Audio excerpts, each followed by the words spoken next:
until you actually get into that position, it's really hard to know what it's like. The pain that you feel beforehand, like for me, it's physically nauseating. It took the life out of me. For me, it felt like there was no way to fix it.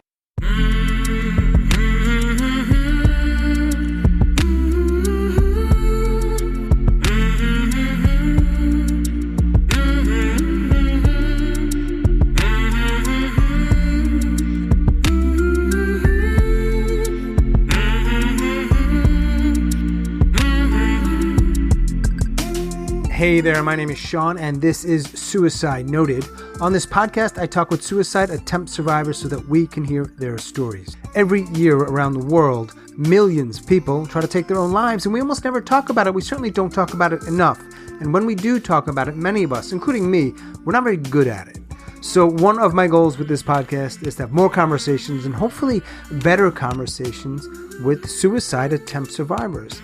In large part, to help more people in more places feel a little less shitty and a little less alone. That's how we roll, and we're doing the best we can. And I appreciate everybody's support. Now, if you are a suicide attempt survivor and you'd like to talk, please reach out. hello@suicidenoted.com, on Facebook or Twitter /X @suicidenoted.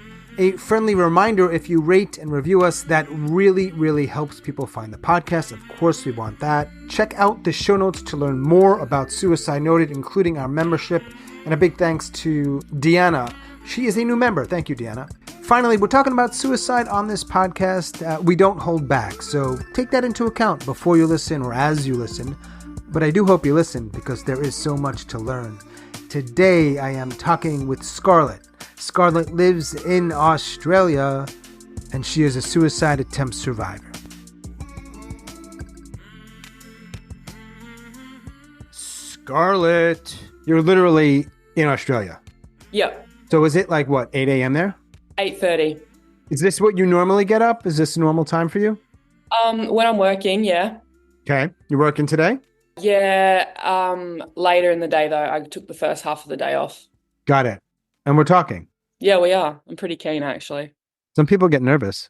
I was a little bit last night, but I was pretty keen because I feel like my story, it happened when I was quite young, so I haven't heard on the podcast yet. I haven't seen one yet, but I was 11 when it started, so.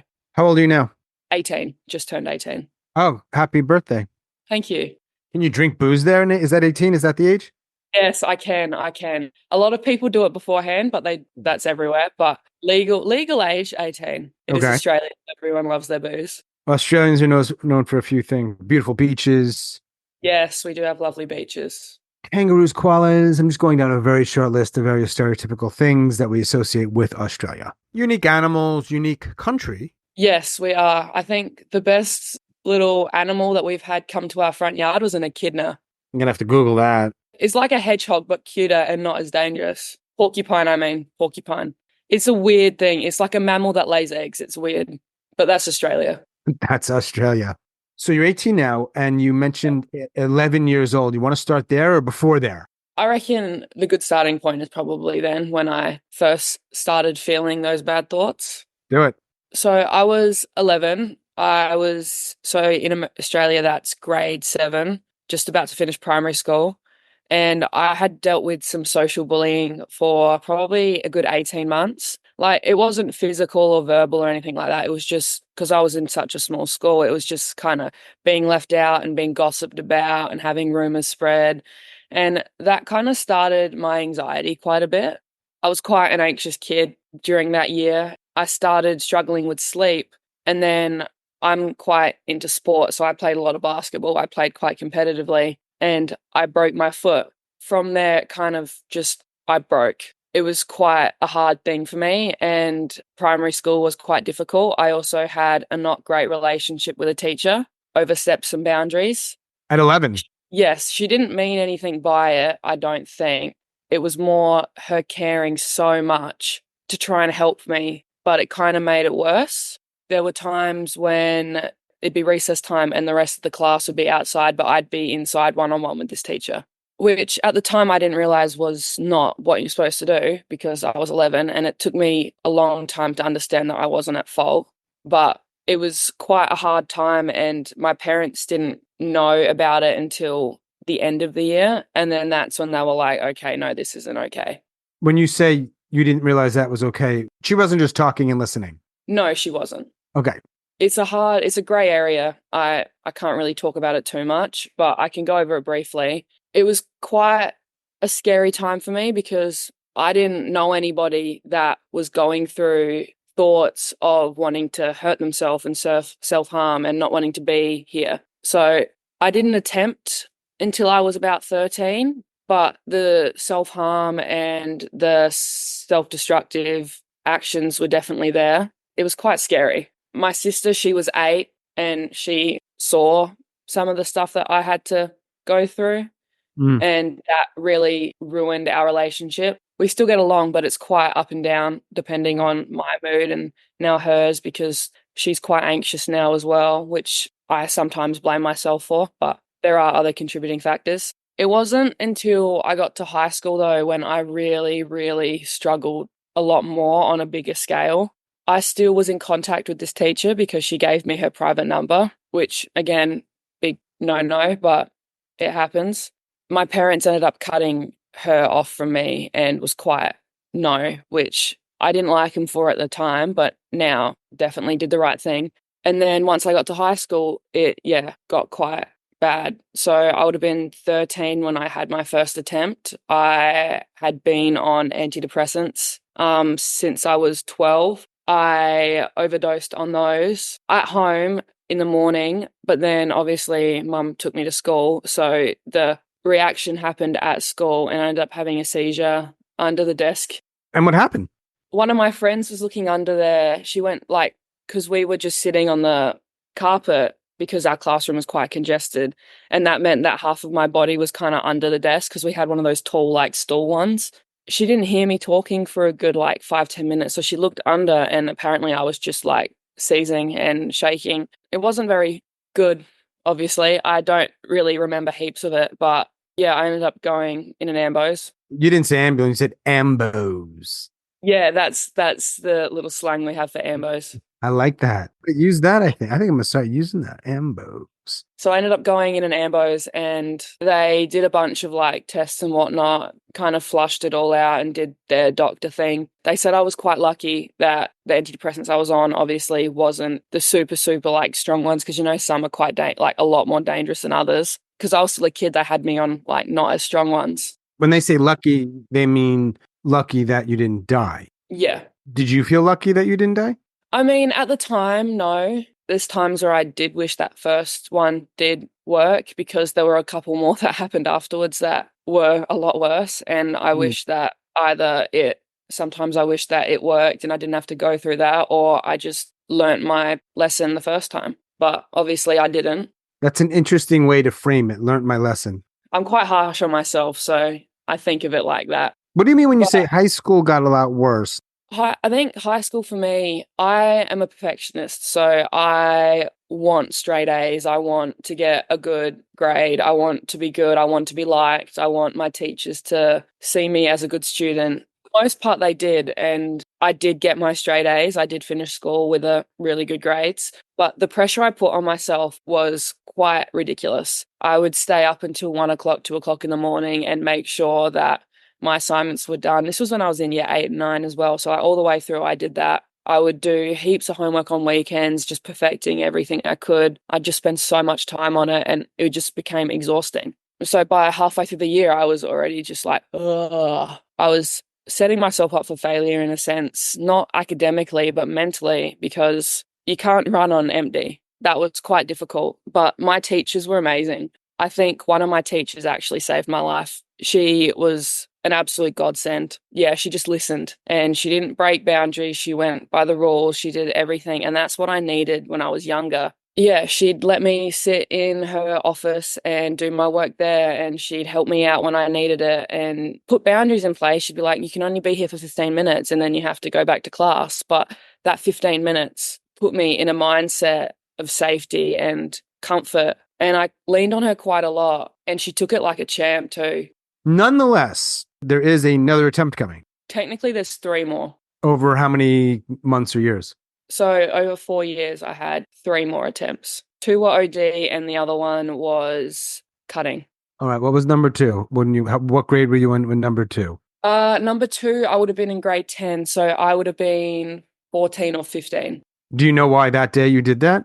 It's all a blur, but I just remember feeling physically sick for a good 2 weeks straight. And I thought I had a stomach bug, but there was nothing physically wrong with me in that sense. It was all mental, stemming from my mental illness. I just remember getting off of like a Zoom appointment with my psychiatrist. And after that, I just felt like absolute dog crap. She was an amazing psych. She's one of the best in our state.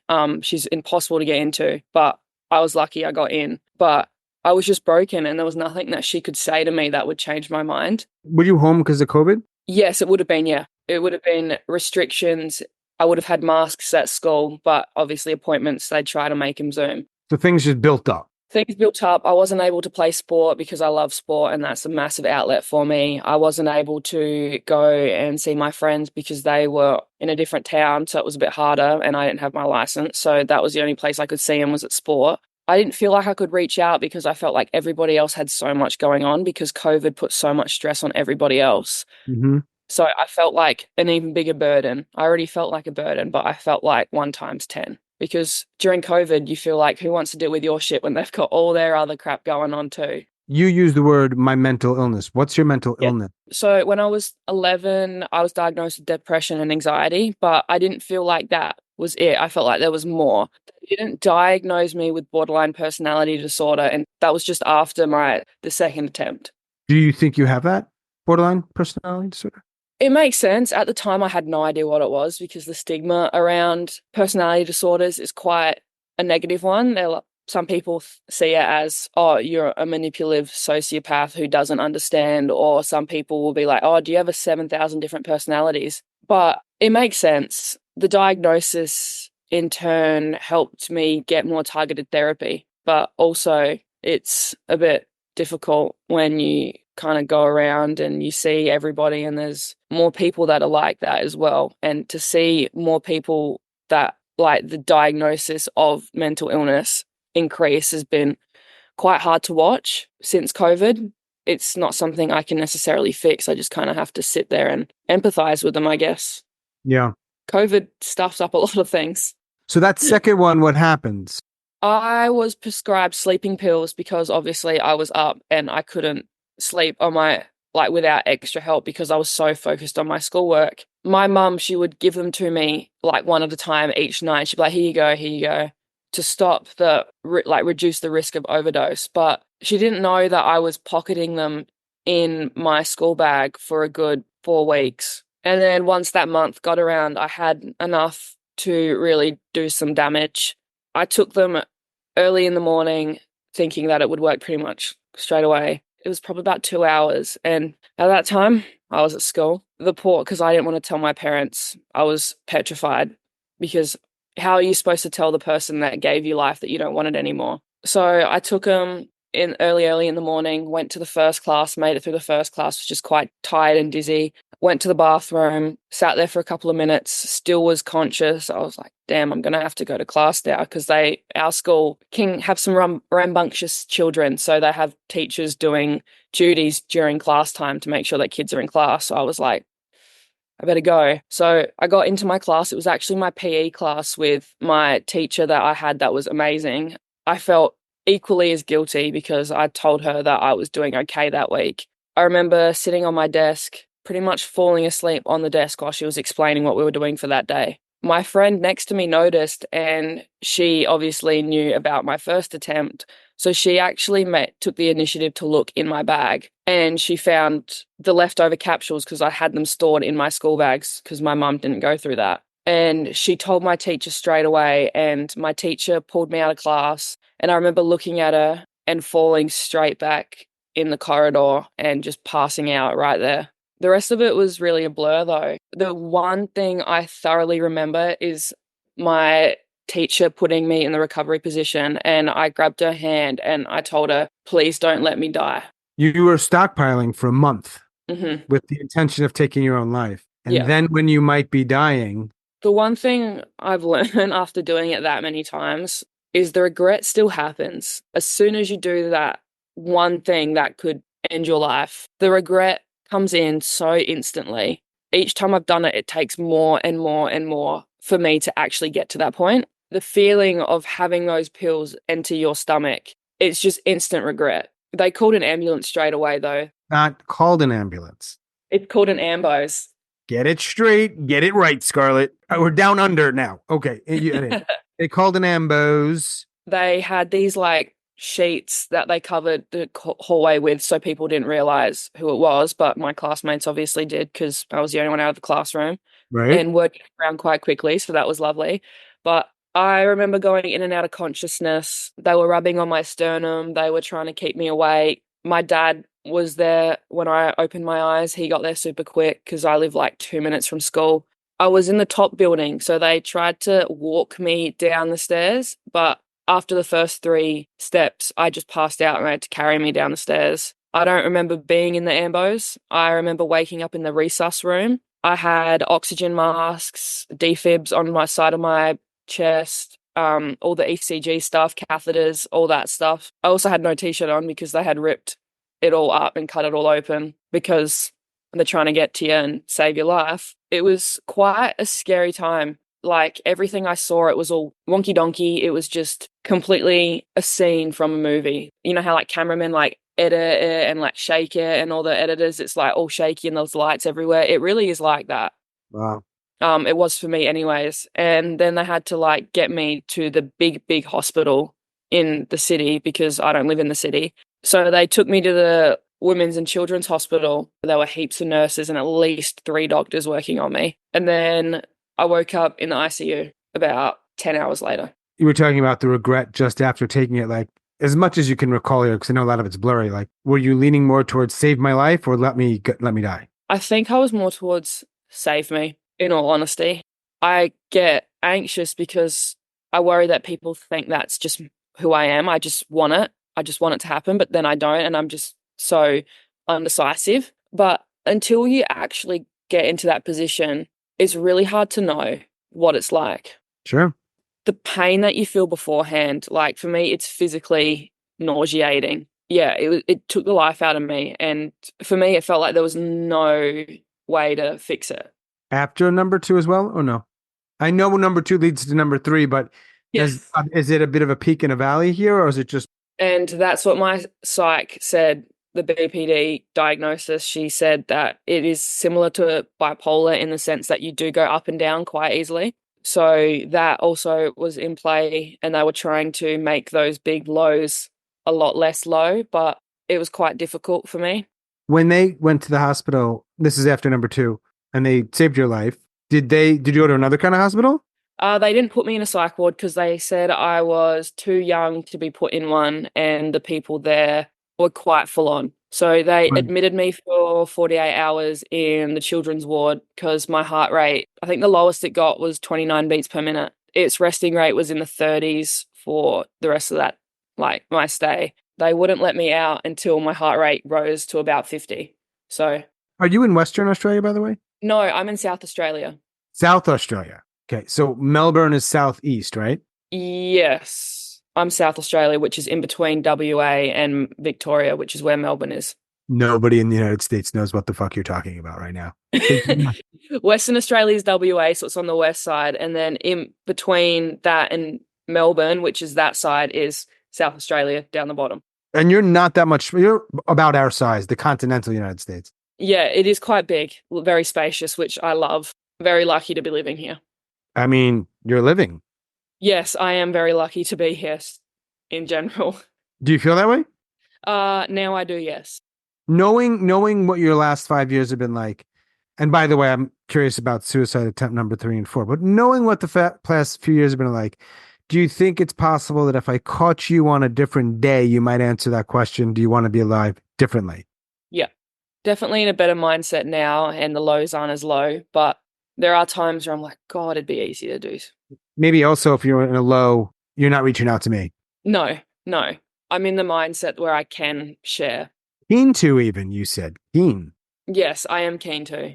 Well, word number 1 I'm going to co-opt is ambos, because that's a fucking good word. I feel like Australians are more likely than other countries to like shorten words. Oh, 100%. Yeah. How much time goes by between attempt two and attempt number three? 1 year.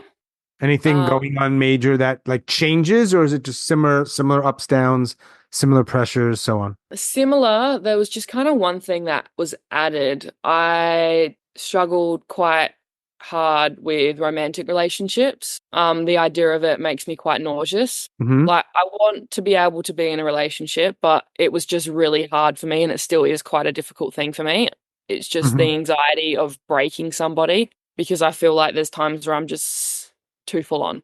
I'm working on it with my therapist. It is a bit difficult, but Good. I don't know if it makes you feel any better, but I'm many years older than you. I've got the same issues. So that might bum you out. Oh shit, it may never get better. No, because I didn't work on it. yeah, I'll pray for both of us. You talk to your therapist and just text me like, all right, here's some cool shit you should know. Yeah, I'll hit you up with Yeah. some resources. It's over for me. Don't worry. I'm glad you're working on it. It's so good to work on it when you're younger. Okay. Was there like a relationship you're speaking of, or just the pressure of knowing that's a big thing for you was building up? So I was in a relationship and he was amazing. He was such a good support, but I got too stressed out and my mental health was terrible. So we mutually agreed that it would be best if we Yeah. split. And he was going through loss as well. He lost a couple of family members in a short period of time, so he was struggling too. And we just thought it'd be best to go our separate ways. We're still friends now and we talk quite a bit, but it was kind of right person, wrong time kind of thing. And then I got a bit anxious about the idea of it being somebody else, or I don't know. My brain was just, Is this when you also cut? yeah, I do self-harm quite a bit. It is quite difficult to explain the thought of that as well and the sensations that you get when you do it. Yeah. My parents like to say I'm quite resourceful with how I do it. Do you use like weird objects? I have used weird objects before and they are very proactive and put things in a safe. All our medications are in safes just to make sure. I'm not in the headspace where I want to do that now, but they never know. So they just want to keep it there, which I don't mind. But all sharp objects in a safe? Yeah, pretty much everything except for like kitchen knives and stuff. Did you cut for the third attempt? No, I didn't overdose. Oh. My last attempt was cutting. So after number one and two, you tried, you did not, for lack of a better word, succeed. So are you, this is going to sound like a weird question. I mean, a lot of them are. It's because I'm weird. If one method doesn't work, you try it again, it doesn't work. And why are you trying it again? I guess you might be trying different pills or different quantity of pills. Yeah. Each time I overdosed, it was a different set of pills. I don't necessarily remember why I overdosed on the one I did this time. I think, again, the pain, the hurt, I had a diagnosis. In South Australia, the mental health, I don't even know what you call it, the resources for somebody struggling with a mental illness is very limited, especially for children. I went through the public system and I didn't have any luck there. I went private and found a really good psychiatrist, but she couldn't give me the weekly therapy I needed. And I already went through this group therapy and they don't offer it again because it's a research based thing. So you can't do it again, which was really hard and it was quite beneficial, but it was only 10 weeks. So that was a good 10 weeks. But yeah, and you'll hear in the fourth one how bad it can get. We don't need to go into every little detail, but I am a pretty curious guy about these things. I know there's other stuff to talk about, but three, OD, are you in school again? Kind of generally similar play out here? Yeah, Yeah. similar play out. I don't know why it just happened to be at school. My thought is if I do it in the morning, everyone will be busy Uh-huh. and no one will help me. And if I do it at school, everybody's doing stuff and it will be harder for them to be able to help me. Pretty strategic. It was pretty strategic. And when thinking back and looking at all the things I've done, I am shocked that my brain and the way I function and the way I strategically plan these things without even realizing it. It's just like it's crazy. I don't even know what it is. It's like an out of body experience. I can't remember what it's called. Not depersonalization. I can't even remember, but it's out of body experience. I couldn't remember any. I don't really remember Wow. heaps of planning stage. I just remember doing it. Someone finds you? Yeah, someone does find me. I ended up taking 50 pills of paracetamol. So that's like for us, that's Panadol. That's what we call it. Or I think it could also be Advil or something. I don't know what it. But yeah, my mum left a box of paracetamol in the car. It must have fallen out of the groceries bag or something, and I quickly pocketed it. So you immediately think there's an opportunity Yeah, for some time in the future. yeah. I saw it straight away, took it, didn't even think about it. Intrusive thoughts. Bam. By this time, your foot's better. You're playing sports. Yeah, yeah, yeah.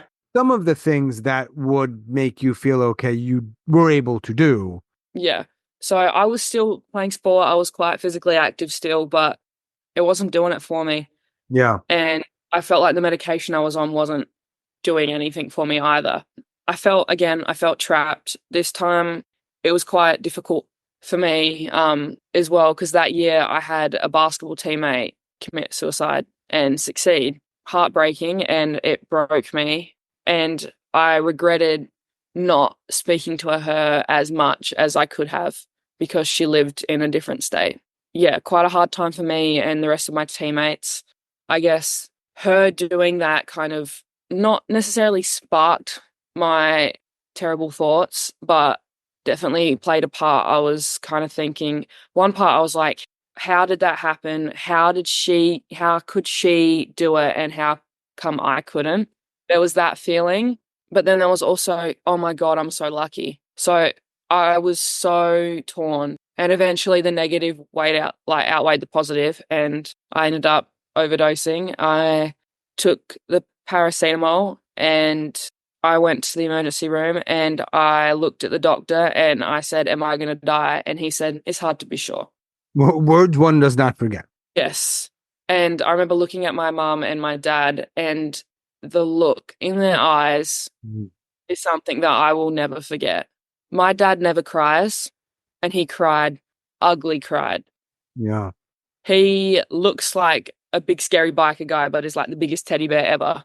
Bald guy with a big goatee and is quite buff, and he's crying in the emergency room. It was quite hard to watch. And then my mum just went pale.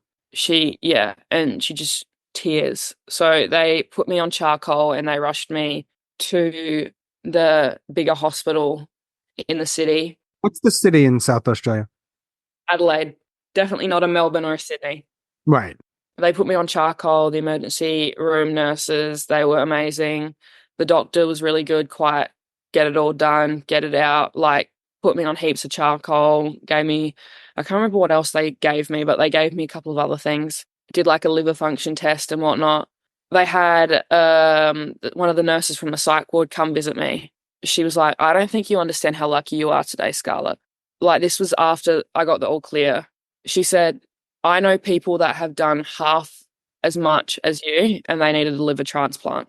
You think she was being honest, or was that like a scare tactic? To this day, I'm not 100% sure. For her to have told me that I could have been in that realm was quite difficult for me. When the screens got back with like the blood test and all that hunky dory, like medical stuff, they told me that I'm super lucky I didn't actually have any liver damage. And they were just like, there's no liver damage. We cannot understand how you had no liver damage. And I'm not a big believer in crazy miracles, but that day I was like, oh my God, Somewhat miraculous, you might say. yes, very much so. And yeah, Perhaps even some divine intervention, one might wonder, yes, yes, or just luck. yes, But again, and I think this does apply in your case, that's if you want to be alive. A year or so later, 6 months or so later, some period of time later, you have your fourth and I believe last or final attempt. And there's a connection you had mentioned about failings of the system, so to speak. yes. I had given up on the pills thing. Too stressful. It was not, I wouldn't say stressful, actually. That's probably the worst word to use. Too difficult to get a hold of because you have to stockpile, obviously. Again, logic. It sounds ridiculous talking about it. I found a Stanley knife. I found it when I was looking for one of our bikes. I grabbed it, didn't even think twice, grabbed it, took it with the intention of trying to go straight through my arm. For some silly reason, I decided to go topwards. So there's a big scar right there. I went topwards and wanted to go all the way through. I got all the way through. I just didn't Hmm. nick an artery. I nicked a bunch of tendons. Can you use your left hand? I can't do the bird, so that's what I can do there. What else can't I do? I can't do a peace sign. It was quite hard to play sport for a while afterwards, getting that mobility back. Quite difficult to do schoolwork. Like when I was typing on the laptop, you have to go like downwards and type like that. I can't actually I couldn't for a long time do that. But yeah, I severed three tendons in my forearm. Let me understand. You went into the shed, grabbed a knife, tried to go through your arm. That's intense. Yeah, You take a knife and go through your like. So, and I don't know why the visual of someone trying to cut their artery like in a bathtub seems far less intense than trying to take your arm off. You know what I mean? It's like that's more savage. yeah. I thought go hard or go home, I guess. So this Yeah. one sounds different. This was like It this wasn't was planned. I was having a really bad time and I was trying to get through it and I was trying to fight those thoughts, but wrong place, wrong time. And it was just sitting there on the desk. And Did you lie about it? What'd you say? It's a tough one to lie about because it's like, how yeah, in the world could you do so much damage accidentally? I actually had stitches in beforehand from like from just cutting. So I told them that I just caught it on something and it was getting infected. You told who that? My parents, they didn't Right, believe me. right. And I'm sure the doctors didn't either because it probably just didn't make sense. No, it didn't. I had a netball final that day, like the next day. I told mom and dad, I said, we're not going to the doctors until we finish this netball final. Netball being a sport. Yes, it is a sport. So it's kind of like basketball, but you can't dribble, you can't walk with it, and there's like seven positions, and it's a very particular sport. It's fun to play. Sorry, my dogs are just trying to get in. That's what dogs do. Yeah, I might just let them in so they shut up. What kind of dogs do you have? I've got three. I've got a German Shepherd, a Cocker Spaniel, and a Cavalier Cross Wow. Poodle. Love when I hear dogs in the background when I talk to people here. Oh, you do? Okay. Yeah. Because it's like I don't want to be some dude in a studio. It's all professional. I mean, it's not Yeah. interfering with the audience hearing you and I clearly, so it's fine. Yeah, no. You're like, I think you're, where are you? You're home? Are you in your like a living room? What is that? Yeah, living room. My mum's taken my other dog to the vet in the city, and then my sister's at school. Where's your dad?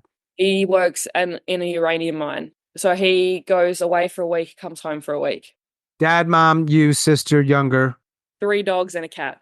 No kangaroos, no koalas. No, just the occasional lizard that will walk through the backyard. Yeah, totally. So your arm is gnarled up. You make a Yeah. lie that's not good. And well, how could it be? I mean, nothing. Yeah. And then and you go to the hospital, right? Because it's probably pretty dangerous then, right? After the netball final, though, we have to remember after the netball final, Oh, so you go to the netball final. at Wait, play, we were only up by 1 point, and they needed me apparently, so they kept me on. We ended up winning by 7. you could argue it was worth it. Yes, I'd like to think so. I might, Um, might I might have just lost like 500 listeners from that comment, but whatever. yeah, so I finished. By the end, my hand was white, and I couldn't play. Like I couldn't use it by the end of the game. You might have It- done us some longer term damage by not yeah, getting to the hospital sooner. I might have, Yeah. and but yeah, the next day went to the surgeons, like the plastic surgeons, and they put me under. I think it was like a 4-hour surgery to fix it. They said I damaged, like completely severed my tendons, so like straight through, and then obviously did damage to the muscle belly too that was in there. So there was that one. What do you think about when you look at the scar? I mean, it's a Harry Potter scar, so it goes like there, there, there. It's pretty big, and I get asked about it quite a lot. I just say Yeah. I broke my. They're like, "Wow, did it go through your skin?" I was like, "We could say that." I kind of just say yes, and I let it go. Hmm. But it is quite sad when I see it, especially because I have like no feeling all there because I went through some nerves too. But I also like to look at it in the sense and remind me what I've gone through, and Hmm. also that's where to not go next time. And when was that? End of last year. End of 2023. Yep. 2022, sorry. Oh, so you got over a year of not having tried. Yeah. Good run. It is a good run. Touch wood. Yeah, are you like a regular ideator? Do you remain in that state, so to speak? There's definitely some days where I'll wake up and I'll be like, God, it's hard to get out of bed and I don't want to be here anymore. Yeah. But It's not so much the suicidal thoughts now, it's more that I just want to self-harm. You're doing that a lot? Yes. Yeah. I do have that addictive gene. But I'm working on it really hard with my psychologist. She's amazing. She knows that I'm talking to as well, and she said it was a really good idea. I hear that once in a while from people that share it with their therapist, and I'm like, if I were the therapist, I'd be like, who is this guy? Like, surprised that they trust me. Yeah, well, I talked quite highly of you, so yeah, I just think that the podcast is amazing and it's helped me understand and not be alone. That's big. Yeah. People don't get it. Mm. No, I know that for sure. Some do. I would get told quite often it's just all in my head and you can just think about it. And that was quite difficult to hear because, yes, it is in my head, but you can't just, Are you suggesting I'm making it up intentionally? Are you suggesting, yes, yeah, obviously my brain's involved? feel like some people think it's for attention. If I did it for attention, I wouldn't cover it all up and I'd be like, woohoo. Well, not necessarily woohoo, but Yeah, of course. So even though you haven't tried, at some point you're looking for a podcast with the word suicide in it. Yes, I was.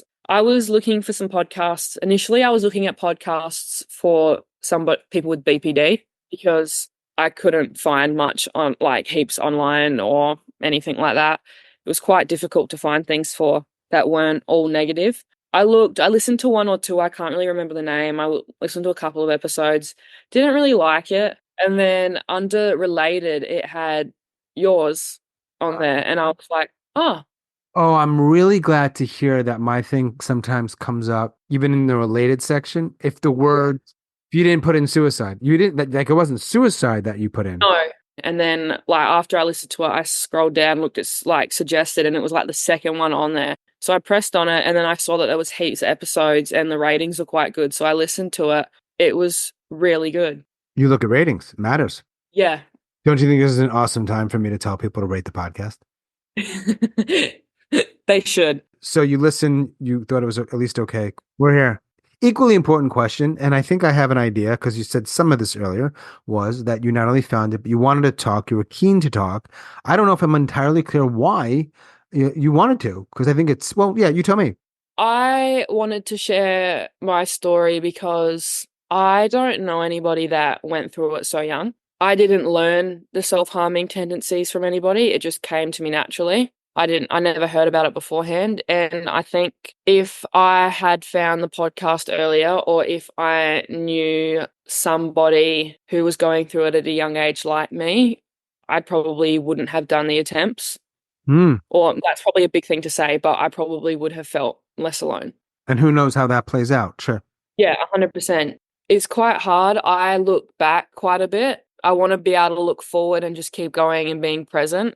But I look back and I reflect on that a lot. And if I had somebody or a podcast or anything that I could relate to and not feel alone, it would have made a huge difference. For me to be able to share my story, I hope that people don't feel as alone. And if they're attempting numerous times, that there is light at the end of the tunnel and it can get better. Life is tough and you don't really get a hand manual, but you can get through it.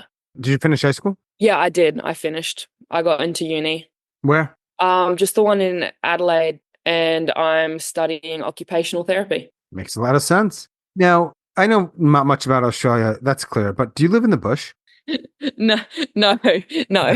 Yeah, we call it rural cities. So it's kind of like suburban, but it's not really a city. It's kind of just a big town. Yeah.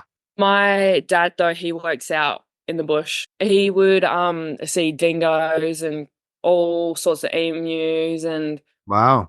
wombats, a bunch of different deadly snakes. Like he was playing with one snake. It's called a death adder. I don't know if you've heard of one of those. No, but I know you're not supposed to fucking play with it. No, you're not. And he sent my family a video of him poking it once with a stick. And it's this big, wide snake that kind of camouflages. And it's got this little, like, it's like a scorpion stinger out the side. And it uses it and it shakes it like a rattlesnake to, like, bring in its prey, thinking that it's a worm. And then it will, like, poke it and then go boom and dead animal. Well, but your dad is too big to have been eaten by a snake. No, he was too big to be eaten by it, but he definitely was teasing it. Yeah. Yeah. Jesus. Yeah, so that's out bush. We're just in a rural town. He's amazing. My parents are amazing. I did give them a lot of crap when I was younger, and there are times where I feel like they don't necessarily understand, but it's because not many people do. Yeah. And sometimes I don't even understand. So, but they've been so supportive and have done everything with the intention of trying to help me. There are times where we definitely butt heads and we don't get along sometimes, but again, that's every family. But yeah, they've been lifesavers. How many people know we're talking? So my mum and dad, my sister, two of my best friends, and then my therapist. Whoa. Like I feel like with you, there's a good number of people that know you've tried at least one time in your life to end your life. Yes. And the responses were very mixed. Yeah. Any that were upsetting or rude comment you heard from someone? Yeah, and it stuck with me pretty hard. Obviously, high school gossip gets around, so pretty much by the end of it, nearly every kid at the school knew that I overdosed. And they didn't necessarily know what I looked like, but they knew my name. Word got back to me pretty quick that I was the drug addict and the OD kid. So that was pretty hard for me to listen to because in one sense I'm like, well, I'm not a drug addict, but in the second sense I'm like, well, I have overdosed a couple of times. So there is that. So it was kind of the back and forth with myself, arguing about it and then having it take up so much of my energy. Yeah. But in the same token, I had some people that were really in my corner and really, really, really stuck with me. Like my teacher that I had, the good one, I should say. Yes. She was amazing, just stuck with me and helped me through so much. Obviously, we kept it professional because when they found out about what happened between my primary school teacher, they were like, "This kid needs help, and she needs boundaries, Hmm, but she hmm. needs support." And to be able to build a good relationship with a teacher, to be able to feel comfortable in a school environment again.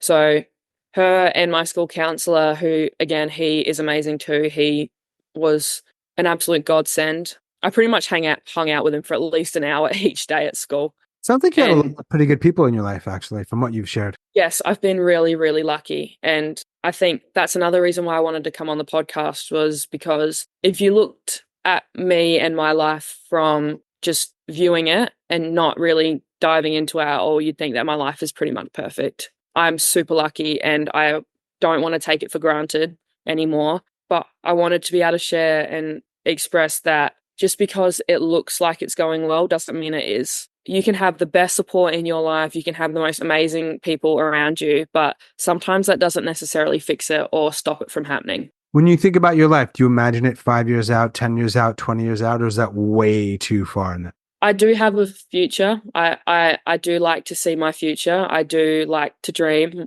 I see myself helping people. I see Hmm. myself helping kids Hmm. because I was failed by the mental health system. Before, actually, I didn't mention that before. When I went in for the surgery on my arm, the night before, I was actually in the same emergency room saying that I wanted to kill myself, and they sent me home. Not uncommon. I asked for help and they sent me home. And as a result, I felt even more alone. It was, yeah, quite tough. Everyone that knew me and like well enough and knew my story, when they found out, they were not pissed off at me. They were actually quite happy that I was able to speak up and very proud in that sense. Yeah, But they just were heartbroken and annoyed by the way that I was treated in a medical system. of course. Based on what you said, I'm going to take a guess. You know the pink and purple pill, you know what I mean? Yes, I do. Yes. I always remind the audience, give my guest, Scarlett in this case, outside out Adelaide, but not in the bush, a pink and purple pill. She takes it, she sleeps, she dies peacefully, and no one knows it's a suicide. Would you take it? I'd be torn for a little bit. I think I'd stay because the damage I would do if I left would be so much worse. And the hearts and the lives that I would break and alter is too much damage. And also, I want to be here too. Occupational therapist and you have the dreams. It's like, and those two could coexist, I'm sure. You can very much be suicidal and dream. Yes. But yeah, I wouldn't take it. I've been on the cuff of death.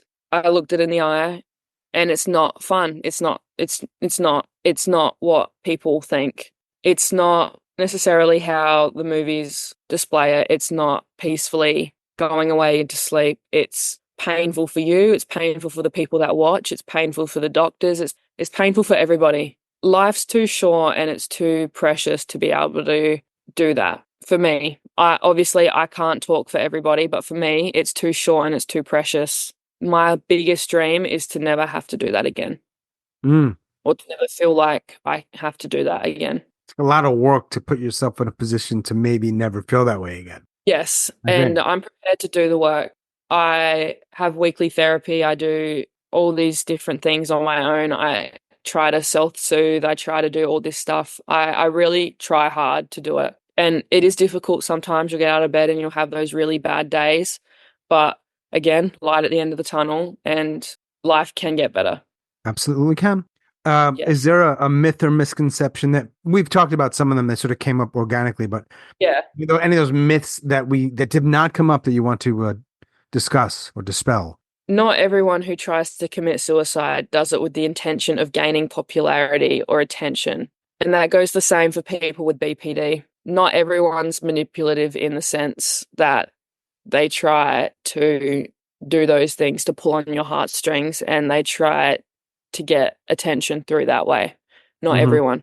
And I guess mental illness doesn't define you either. It's something that's part of you, but it doesn't have to be your whole life.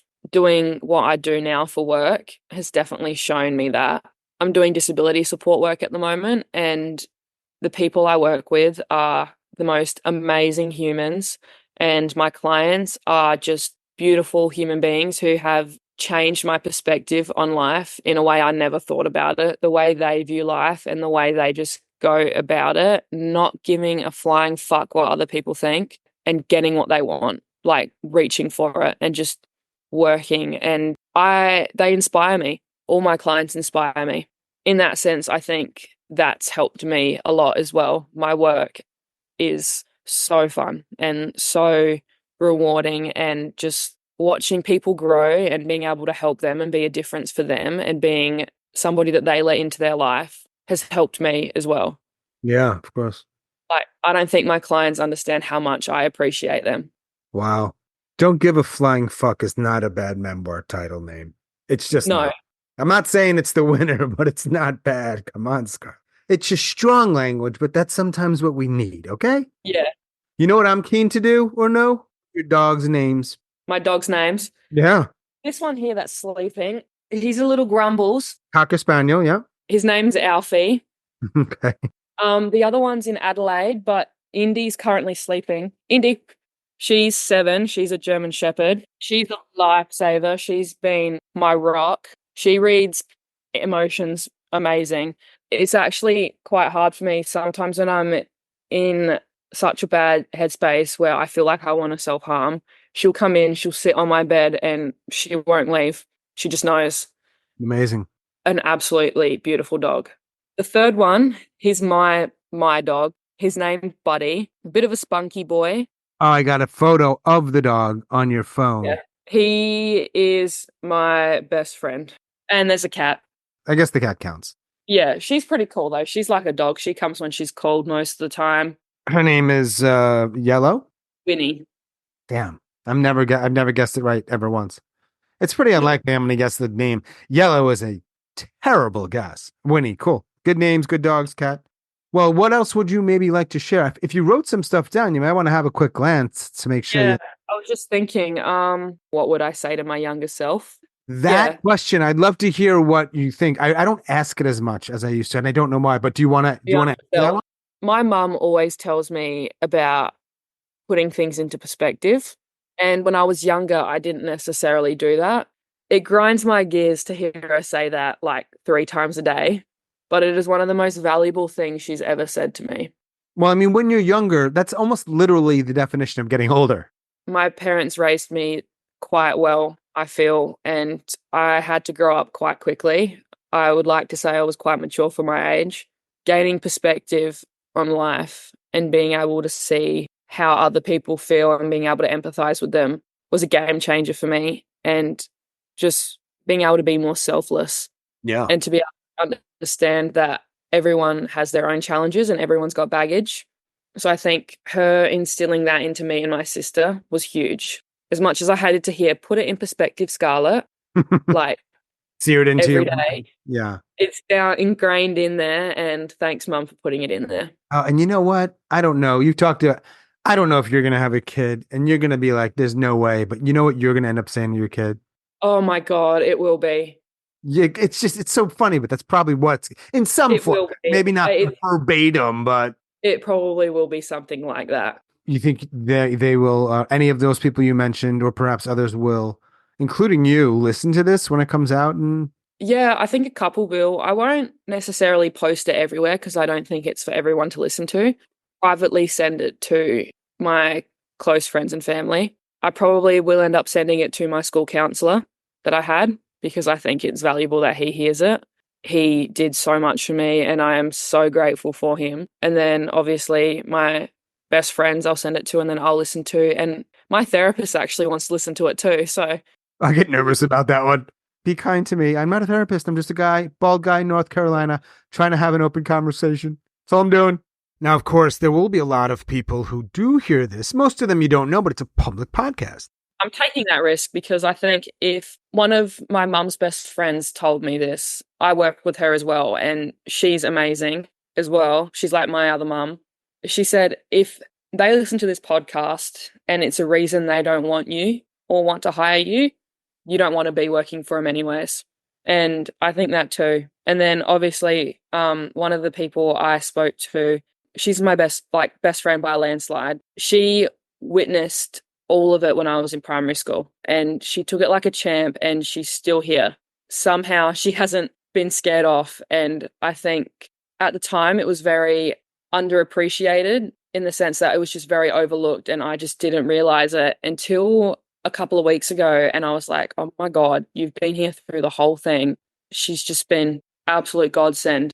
Isn't it incredible? Technology allows me to be talking to you. Yeah. You're outside of Adelaide. I'm in the middle of North Carolina. It's yesterday here for you. And you're gonna go on with your day and later you're gonna go do your work where you said you love. Yes, I love it. Sometimes it doesn't even feel like work. That's a blessing. That's It is good. a blessing. It is a blessing. And I want to be able to do that for the rest of my life. And hopefully when I become an occupational therapist, I'll be able to reach more people. For sure. Well, thanks for talking. Thank you for having me. Definitely.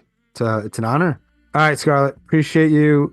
You've heard the podcast. You know, sometimes I'm super awkward with at the end, right?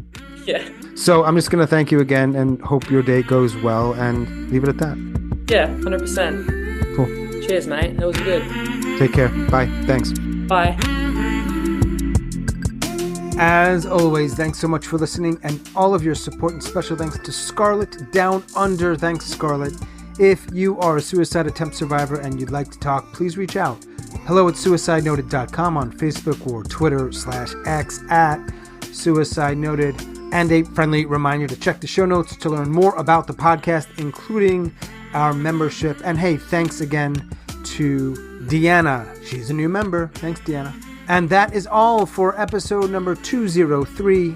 Stay strong. Do the best you can. I'll talk to you soon.